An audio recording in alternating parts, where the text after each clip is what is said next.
Merci de votre fidélité d'écoute à Nana FM, vous qui nous écoutez sur la 95.5 et merci et bienvenue à cette émission spéciale consacrée à la campagne en vue des prochaines élections municipales. À 3 jours effectivement de ces élections municipales, les formations politiques s'activent sur le terrain pour convaincre les électeurs.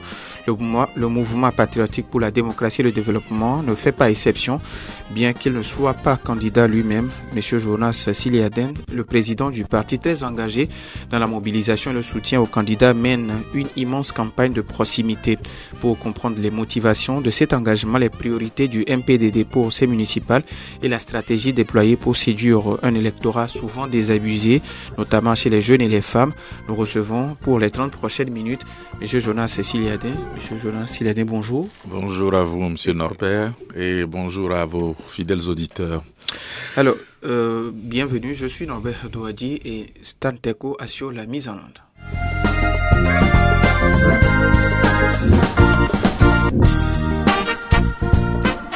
Une fois encore, merci pour la disponibilité. Alors, vous soutenez activement les candidats de votre formation politique, mais vous n'êtes pas vous-même candidat. Pourquoi avoir fait ce choix ? Je l'ai fait parce que je trouve que partout où nous avons voulu nous présenter, il y avait meilleurs candidats que moi. J'ai des collaborateurs, des militants, des cadres qui étaient partout bien placés. Et donc, suivant le principe de la subsidiarité, il faut confier le travail à celui qui est le mieux capable de le faire. Et de toute façon, moi, mon rôle, c'est de coordonner, d'appuyer, d'être le soutien de mes militants, de mes cadres. Donc, je me sens très bien dans ce rôle et j'ai confiance dans la qualité et la disponibilité, l'engagement de mes collaborateurs, donc ceux qui sont en liste pour cette élection. Alors, quel programme est porté par les candidats du MPDD pour ces élections? Alors, c'est un programme en 6 points. Nous avons axé notre programme en 6 points. Le slogan, c'est notre commune, notre avenir. Donc, le premier point, c'est l'eau potable et la salubrité. C'est important. Le deuxième programme, c'est l'emploi et le savoir-faire. C'est aussi très important pour nous. L'éducation numérique, l'éducation et le numérique pour le troisième point, la sécurité, la mobilité en quatrième point.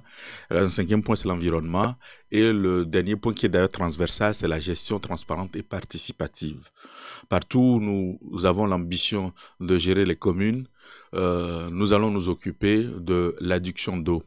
En milieu urbain, c'est peut-être moins prégnant parce que nous avons des adductions dans des régions urbaines. Même ça aussi, il y a des problématiques. Mais surtout en zone rurale, le problème d'eau pose, l'accès à l'eau pose des problèmes importants. Donc, notre ambition est d'élargir l'accès à l'eau, pas seulement à l'eau, mais à une eau propre et potable, parce que l'eau, c'est la vie. Nous allons nous occuper de la salubrité publique. Si vous observez aujourd'hui de Lomé jusqu'à Saint-Cassé, nos villes, nos villages, nos quartiers sont en proie à des décharges, des dépotoirs sauvages. Il n'y a pas un effort résolu et efficace de ramassage d'ordures et de nettoyage.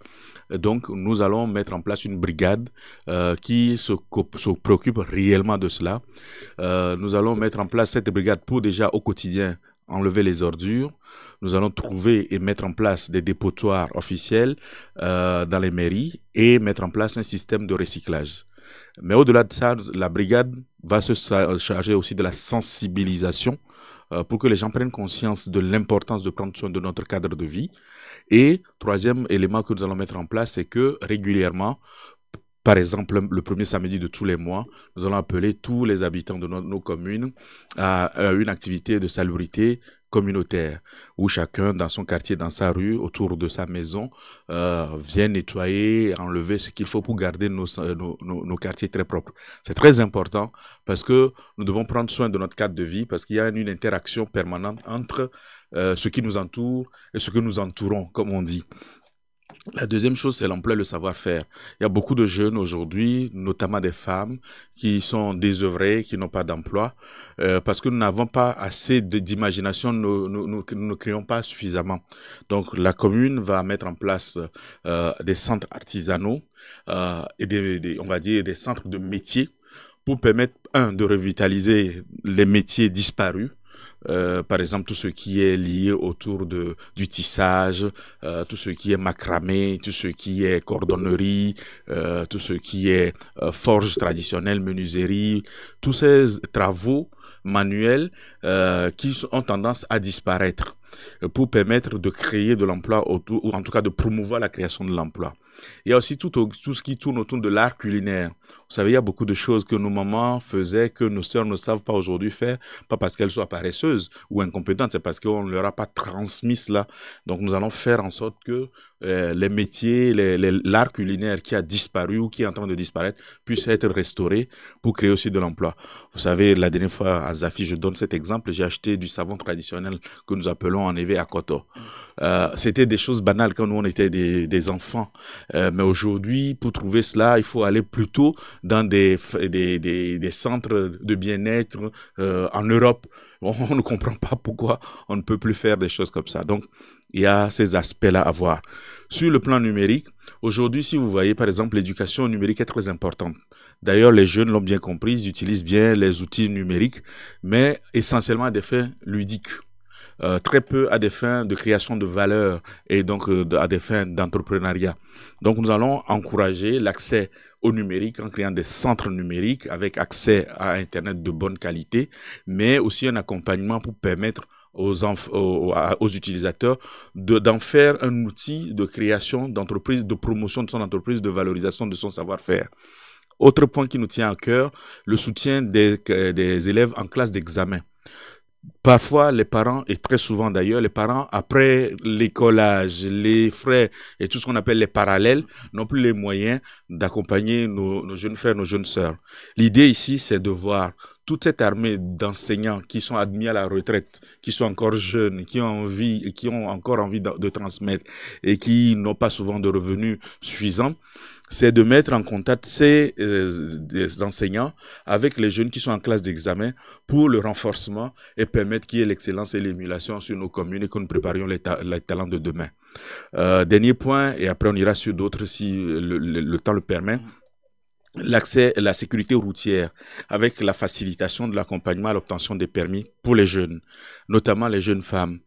Si vous observez, c'est souvent les hommes qui conduisent. Il faut promouvoir, il faut permettre aux jeunes femmes aussi, aujourd'hui, d'avoir accès au permis dans de bonnes conditions pour faciliter donc l'utilisation de moyens de locomotion et surtout garantir la sécurité sur nos routes. Parce que ceux qui ne savent pas conduire mais qui obtiennent les permis par des moyens que vous et moi nous savons constituent des dangers et pour eux-mêmes et pour les autres. Voilà. Alors, vous l'avez évoqué, vous avez parlé des jeunes, vous avez parlé des femmes.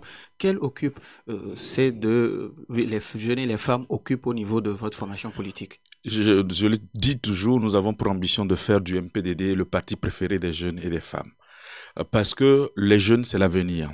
Et ce que nous faisons aujourd'hui, c'est essentiellement pour améliorer l'avenir de nos concitoyens. C'est comme si vous construisez une maison pour quelqu'un, si vous ne l'impliquez pas, ça n'a pas de sens. C'est lui qui dira ce qu'il veut. Donc, nous faisons en sorte que les jeunes aient leur place. Et non seulement en tant que bénéficiaires de nos actions, mais aussi acteurs qui participent. Vous verrez, quand vous regardez la liste que nous présentons, vous allez constater que nous avons fait place à beaucoup de jeunes et aussi à des jeunes femmes pour que, effectivement, aussi ça se passe bien. L'égalité est genre important. Il faut arriver à faire en sorte que les femmes prennent aussi leur destin en main, un peu plus que ce n'est le cas aujourd'hui. C'est pour ça que c'est important, parce que lorsque les femmes sont bien assises, leur foyer, souvent qui repose en grande partie sur leur savoir-faire, leur courage et leur abnégation, leur foyer et leur famille se portent bien.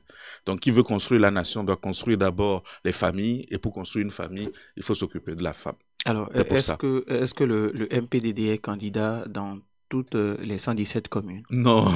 Nous sommes seulement candidats dans 17 communes. C'est pas très simple dans les circonstances actuelles, vu notre histoire récente, vu tout ce que nous avons comme contrainte de pouvoir couvrir tout ça. Serait une joie pour moi si j'avais pu le faire. Mais nous nous sommes placés dans 17 communes. C'est une première itération. On verra aux prochaines échéances dans 6 ans où on en sera. Alors, quand vous êtes sur le terrain, quelles sont les principales doléances des populations que vous rencontrez?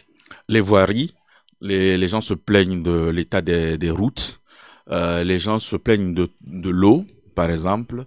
Les gens se plaignent surtout des moyens financiers pour faire prospérer leurs affaires. Et c'est pour ça aussi que sur le point de nos programmes sur l'emploi et le savoir-faire, nous avons pensé à faciliter l'accès au financement pour les entrepreneurs, femmes ou hommes. Et ça passera par un partenariat organisé, structuré avec les institutions de microfinance, mais aussi ça passera par la mise en place autant que possible de fonds de garantie, d'appui pour les bénéficiaires et troisièmement, l'éducation et l'accompagnement pour la gestion financière. Nous ferons cela aussi bien avec des acteurs internes nationaux que dans le cadre des partenariats, des jumelages avec des villes à l'étranger. Donc c'est très important, ce sont les sujets qui reviennent souvent, voirie, donc les routes, l'eau potable, et tout ce qui est lié à l'accès au financement pour faire développer le business. Alors, Monsieur Siladin, qu'est-ce qui vous distingue, ou bien qu'est-ce qui distingue votre formation politique des autres en lice pour ces municipales? Cette volonté farouche de mettre les jeunes et les femmes en avant, d'en faire les acteurs de leur destin, et surtout le fait que nous voulions que les gens prennent conscience du lien qui est entre commune et avenir. Parce que, bon, vous connaissez le climat politique, vous connaissez ce qui se passe dans le pays. D'une certaine manière, et d'un point de vue légitime, les gens se disent à quoi bon, mais nous disons que la commune peut être véritablement le lieu de récupération. Je pèse même mot de récupération du pouvoir réel et de restauration de la démocratie, notamment de la démocratie participative. Donc, nous sommes un parti dans cette vision-là, une vision moderne de la commune. Nous ne sommes pas sur les rengaines de tous les jours politico-politiciennes. Moi, ce que nous voulons au MPDD, c'est que le parti ne soit qu'un outil et que la politique ne soit qu'un levier, mais que la finalité, c'est de changer la vie et le cadre de vie de nos concitoyens et ne pas s'arc-bouter sur des considérations purement politiques. Elles sont essentielles, mais dans le cadre de la commune, et vous avez remarqué que la commune, c'est là où on fait même l'expérience de la co-gestion et de la collégialité dans la gestion, parce que généralement, les conseils municipaux sont constitués de manière plurielle. Et donc, les clivages politiques ou les accents politiques sont dilués, sont atténués. Et là, il faut vraiment rentrer dans du dur et dans le concret. La différence du MPDD, c'est ça, c'est d'avoir compris qu'au niveau de la commune, la politique n'est que un levier pour changer, transformer le cadre de vie. Et notre ambition, c'est que quand on va rentrer sur une commune, les gens verront essentiellement que les choses changent visiblement. Et dernier point, j'ai fait signer un engagement à tous les candidats sur notre liste.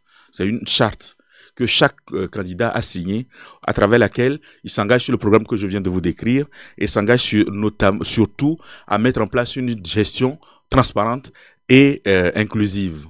Et donc, ça, c'est le premier pas. Le deuxième pas, c'est que nous allons mettre en place une inspection interne qui va contrôler l'action des élus sur le terrain avec des visites inopinées et même des clients mystères pour faire en sorte que quand tous ceux qui ont pris les engagements, les maires, fassent le travail qu'ils ont dit de faire. Et si ça ne va pas, non pas pour les fliquer, mais les aider à améliorer en continu ce qu'ils sont en train de faire. Voilà pourquoi l'approche du MPDD est différente de celle des autres partis, bien évidemment. Alors aujourd'hui, si on vous demandait de poser un regard critique sur la première expérience de la décentralisation depuis 2019.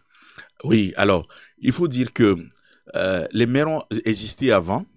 Il y a eu les délégations spéciales, puis il y a eu la mise en place de la décentralisation avec la nouvelle formule de mairie. Je pense que pour cette première expérience, les gens se sont mis sur la liste sans vraiment prendre en compte ou prendre la mesure de la charge que cela constitue d'être un élu de proximité. Et donc, les gens y sont allés parce qu'ils avaient envie d'avoir quelque chose et ils ont cru comprendre. En règle générale, je pense que les maires ont compris que leur rôle, c'était d'être dans un bureau, d'être un grand chef, difficilement accessible parfois, et de signer des papiers, donc de régner un peu, de faire le petit chef. Et ça leur a joué des tours parce que finalement, ils ont passé 6 ans à administrer là où il faut promouvoir, là où il faut construire, là où il faut entreprendre, là où il faut inclure, associer et l'idée. Et finalement, il se retrouve en fin de mandat à ne pas savoir ce qu'il faut défendre comme bilan. Les tickets, les recettes des marchés ne font pas un bilan. La légalisation des actes, des actes administratifs ne fait pas un bilan. Ou la célébration des mariages ne fait pas un bilan. Un maire, c'est quelqu'un qui a de la vision et qui a le courage, la détermination et le travail nécessaire pour transformer cette vision-là en résultat concret pour les administrés. Et donc, c'est ça qui a joué de tour à la grande partie, pas tous, mais de ceux qui sont en train de sortir. D'ailleurs, vous verrez que beaucoup d'entre eux ne se représentent pas ou ne sont plus tête de liste parce que ils ont eu au moins eux la sagesse de comprendre qu'ils n'ont pas fait ce qu'il faut. D'autres se sont maintenus et cherchent des arguties pour se faire réélire, mais je pense que la population est vigilante, les gens le savent, et d'ailleurs quand vous m'avez posé la question, j'aurais pu vous répondre comme ça. Les gens indiquent très vite ce qui n'a pas été fait lors de la mandature qui est passée. Et moi je dis ceci: quand nous allons arriver, nous avons dit ce que nous allons faire ce que nous avons dit. Mais si au bout de 6 ans, nous n'avons pas fait ce que nous voulons, chassez-nous. N'hésitez même pas à nous chasser. Mais tout n'a pas été mauvais. Non, tout n'a pas été mauvais parce que c'est un réapprentissage. Et beaucoup de maires ont joué ce rôle-là. Quand vous allez dans les mairies, les processus administratifs ont été mis en place. L'organisation spatiale, les services ont été mis en place.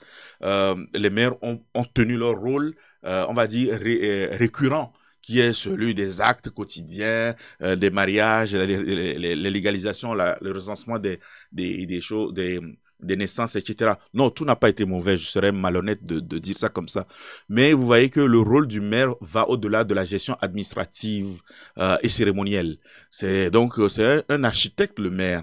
C'est quelqu'un qui façonne, dessine sa commune en tenant compte des contraintes actuelles, des demandes actuelles, mais tout en étant assez visionnaire pour préparer déjà l'avenir. Alors, ce qui veut dire que vous rejoignez ceux qui pensent qu'aujourd'hui, les maires n'ont pas fait ce qu'on appelle le marketing territorial. Au-delà du marketing, il faut avoir une vision, déjà. Il faut avoir la vision, parce que si vous faites du marketing sans aucune vision, sans rien derrière, c'est de la propagande creuse. Il faut faire du marketing, c'est vrai, mais il faut d'abord bâtir le programme, tel que je viens de vous le dire, l'implémenter, et ensuite, en impliquant bien évidemment les populations, le participatif est très important, et puis ensuite, faire du marketing pour faire adhérer aux deux sens du terme. Adhésion, c'est-à-dire je partage, je suis, et adhérence, c'est-à-dire je reste intégré jusqu'au bout du projet. Et ça, c'est très important, c'est ça qui a manqué aussi. Alors, au niveau du MPDD, comment comptez-vous mobiliser l'électorat, notamment les jeunes et les femmes souvent peu impliquées dans les structures locaux? C'est dommage qu'on ne puisse pas montrer à vos auditeurs les images.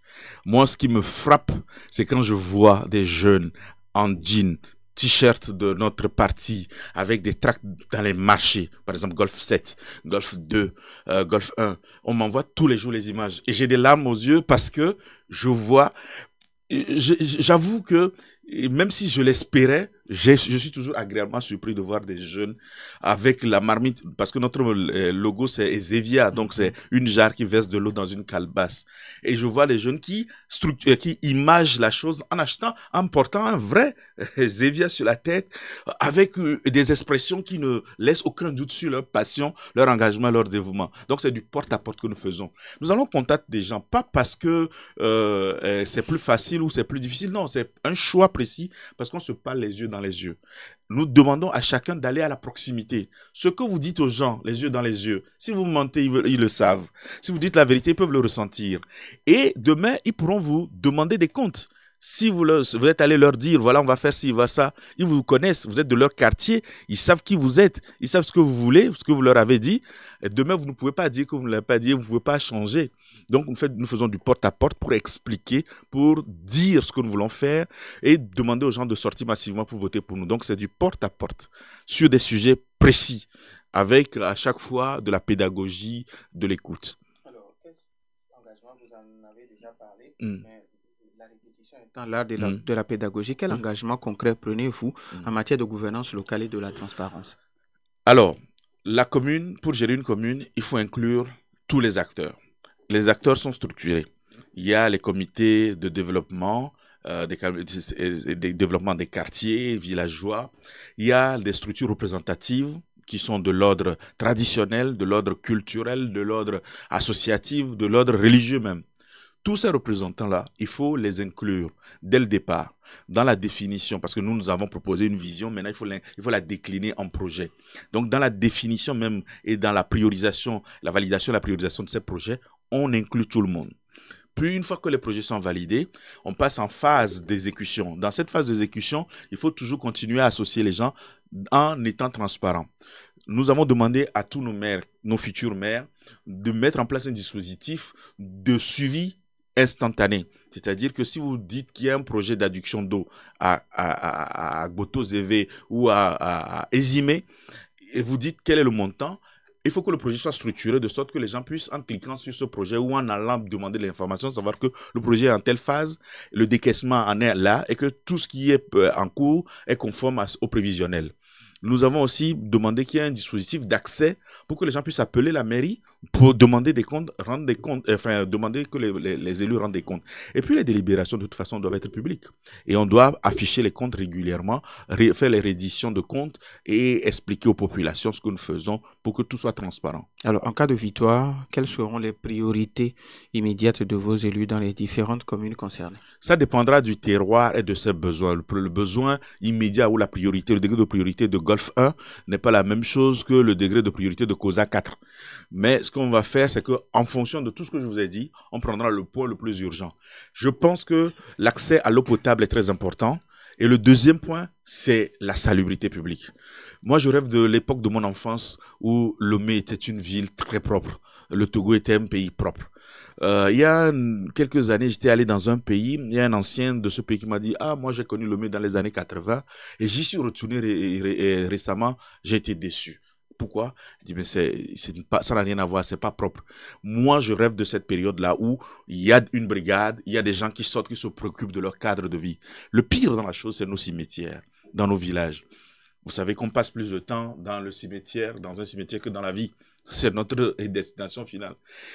Mais nous avons enterré nos morts et les gens jettent des ordures sur les tombes. Vous ne pouvez pas aller vous recueillir sur la tombe de vos parents, par exemple, ou de vos proches. C'est pas sérieux.